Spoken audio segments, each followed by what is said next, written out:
Ya, jadi kalau buat gue ya, dua nama yang nggak bisa diganti di back kita itu ya satu Jay Izes, satu lagi Rizky Ridho. Skirido. Rizky Ridho. Nah, kan kemarin yang main itu Hapner kan, Iya. sementara Messilgers ada di bench. Ya. Messilgers, with all due respect, selama main di timnas kita, dia nggak pernah main yang super luar biasa bagus menurut gue. Iya, iya, iya. Bahkan berapa kali struggling. Iya, iya. Ya. Tapi lucunya adalah gini, dibandingkan sama Hapner, Hapner di liga jarang main, ya kan? Iya. Messilgers sering main, ya kan? Tapi yang menarik adalah Hapner ini memberikan sesuatu yang buat gua non teknis. Vibe. Vibe premanis. Dan ini menurut gua ini bukan gua merendahkan, ini gua justru gua memuji. Iya, iya, Karena iya. kenapa? Vibe inilah yang menurut gua bisa memacu pemain lain, Yes, yes. Iya, bisa iya. memompa supporter, gitu kan. Nah, jadi mungkin aja sih nanti akan dipertahankan seperti tadi Mas juga bilang untuk kita coba lagi. Tapi juga Mas Hilgers gue rasa juga bisa diturunin juga buat jadi starter gitu. Kenapa ya? Biar dia juga menguji. Siapa tahu ini bisa jadi ajang pembuktian Bisa. dia gitu kan. Sekalian dia bisa ngelihat gue cocoknya gimana sih. Pairingnya gimana gitu. Pairingnya gimana gitu. Jadi menurut gue ini menarik sih untuk kita punya 3 back utama yang namanya tidak tergantikan, punya satu pelapis yang kualitasnya sama. Itu buat saya sebuah hal yang luar biasa, privilege lah gitu. Cuman memang buat Patrick agak tricky bagaimana mengakomodasi Mes karena di 20 kan dia mainnya dengan 4 back ya. Formasinya 2 center back gitu.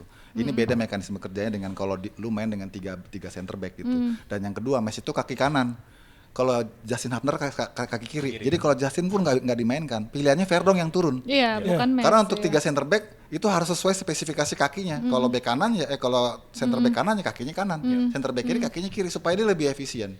Itu yang membuat Mes perlu apa ya? Ekstra effort ya untuk dia Extra bisa rebut. effort, Karena iya. posisi yang paling mungkin direbut dengan formasi 3 back, posisinya Rizky Ridho.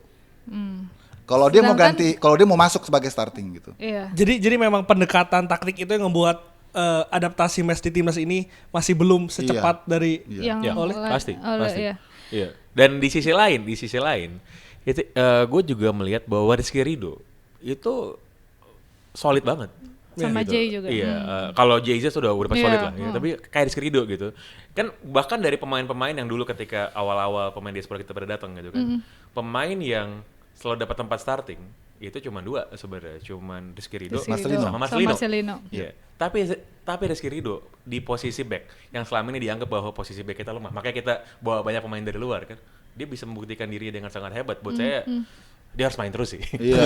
Dia harus main terus itu. Dan itu campaign yang bagus buat kita Buat ya. kita, Iya, Buat iya, pemain-pemain muda kita, pemain Liga 1 kita, bahwa kita bisa kok step up dengan pemain-pemain Eropa, pemain-pemain diaspora. Kalau memang kita punya kualitas itu, Rizky Ridho Iya. bisa, kemudian Marcelino bisa, dan sekarang tambah lagi Kambuaya, Kambuaya,